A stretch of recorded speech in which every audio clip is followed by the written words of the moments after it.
ನಮಸ್ಕಾರ ಸ್ನೇಹಿತರೆ. ಮೊದಲ ಟೆಸ್ಟ್ ಪಂದ್ಯದಲ್ಲಿ ಆಫ್ರಿಕಾ ದಾಳಿಗೆ ನಡಗಿದ ಟೀಂ ಇಂಡಿಯಾ. ಕೊಹ್ಲಿಯ ಏಕಾಂಗಿ ಆಟ ವ್ಯರ್ಥ. ಆಫ್ರಿಕಾ ನಾಡಿನಲ್ಲಿ ಟೆಸ್ಟ್ ಸರಣಿ ಗೆಲ್ಲುವ ಟೀಂ ಇಂಡಿಯಾದ ಕನಸು ಭಗ್ನ. ಹೌದು ಸ್ನೇಹಿತರೆ, ಇಂಡೋ ಆಫ್ರಿಕಾ ನಡುವಿನ ಮೊದಲ ಬಾಕ್ಸಿಂಗ್ ಡೇ ಟೆಸ್ಟ್ ಪಂದ್ಯದ ಸಂಪೂರ್ಣ ಹೈಲೈಟ್ಸ್ ಅನ್ನ ಇವತ್ತಿನ ಈ ಒಂದು ವಿಡಿಯೋದಲ್ಲಿ ತಿಳಿಸ್ಕೊಡ್ತಾ ಹೋಗ್ತೀನಿ. ಹಾಗಾಗಿ ವಿಡಿಯೋವನ್ನ ಕೊನೆವರೆಗೂ ನೋಡಿ ಸ್ನೇಹಿತರೆ. ಅದಕ್ಕಿಂತ ಮುಂಚೆ ನೀವು ಕೂಡ ವಿರಾಟ್ ಕೊಹ್ಲಿ ರವರ ಅಪ್ಪಟ ಅಭಿಮಾನಿಗಳಾಗಿ ಈ ವಿಡಿಯೋವನ್ನ ನೋಡುತ್ತಿದ್ದರೆ ತಪ್ಪದೆ ಈ ಕೂಡಲೇ ಈ ವಿಡಿಯೋಗೊಂದು ಲೈಕ್ ಮಾಡಿ. ಹೌದು ಸ್ನೇಹಿತರೆ, ಆತಿಥೇಯ ದಕ್ಷಿಣ ಆಫ್ರಿಕಾ ವಿರುದ್ಧದ ಬಾಕ್ಸಿಂಗ್ ಡೇ ಟೆಸ್ಟ್ ಪಂದ್ಯದಲ್ಲಿ ಭಾರತ ತಂಡ ಇನ್ನಿಂಗ್ಸ್ ಮತ್ತು 32 ರನ್ಗಳ ಸೋಲು ಕಂಡಿದೆ.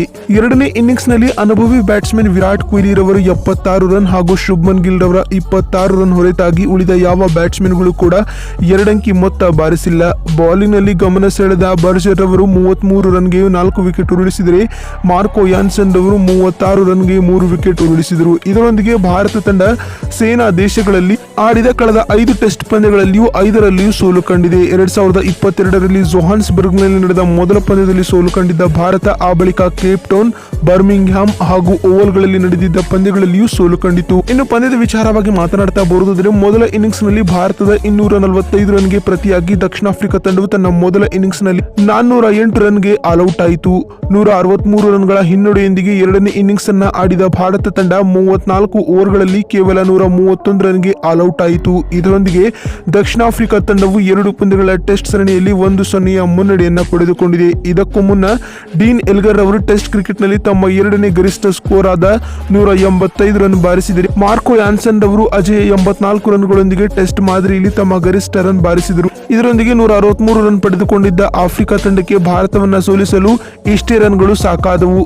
ಮೊದಲ ಇನ್ನಿಂಗ್ಸ್ ನಲ್ಲಿ ಭಾರತದ ಹೋರಾಟವನ್ನ ಕಗಿಸೋ ರವಾಡರ್ ಅವರು 5 ವಿಕೆಟ್ ಕಬಳಿಸುವ ಮೂಲಕ ಕಟ್ಟಿ ಹಾಕಿದರೆ, ಎರಡನೇ ಇನ್ನಿಂಗ್ಸ್ ನಲ್ಲಿ ಬರ್ಜರ್ ರವರು ಹಾಗೂ ಮಾರ್ಕೋ ಯಾನ್ಸನ್ ರವರು ಭಾರತವನ್ನ ಹೆಡೆಮುರಿ ಕಟ್ಟಿದರು. ಇವರಿಬ್ಬರು ತಮ್ಮ ನಡುವೆ 7 ವಿಕೆಟ್ ಗಳನ್ನ ಹಂಚಿಕೊಂಡರು. ಇದೇ ಪಿಚ್ ನಲ್ಲಿ ಭಾರತದ ಬೌಲರ್ಗಳು ದಕ್ಷಿಣ ಆಫ್ರಿಕಾದ 9 ವಿಕೆಟ್ ಗಳನ್ನ ಉರುಳಿಸಲು 108 ಓವರ್ಗಳು ಬೌಲಿಂಗ್ ಮಾಡಿದರೆ ಆಫ್ರಿಕಾ ತಂಡದ ದಾಳಿಗೆ ಟೀಂ ಇಂಡಿಯಾವು ತತ್ತರಿಸಿ ಹೋಯಿತು ಅಂತ ಹೇಳಬಹುದು ಸ್ನೇಹಿತರೆ.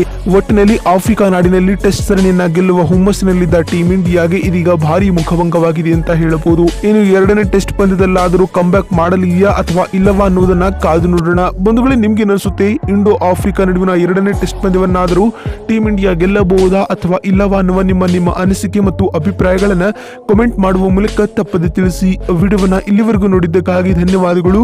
ಮತ್ತೊಂದು ವಿಡಿಯೋದಲ್ಲಿ ಸಿಗೋಣ. ಅಲ್ಲಿವರೆಗೂ ನಮಸ್ಕಾರ.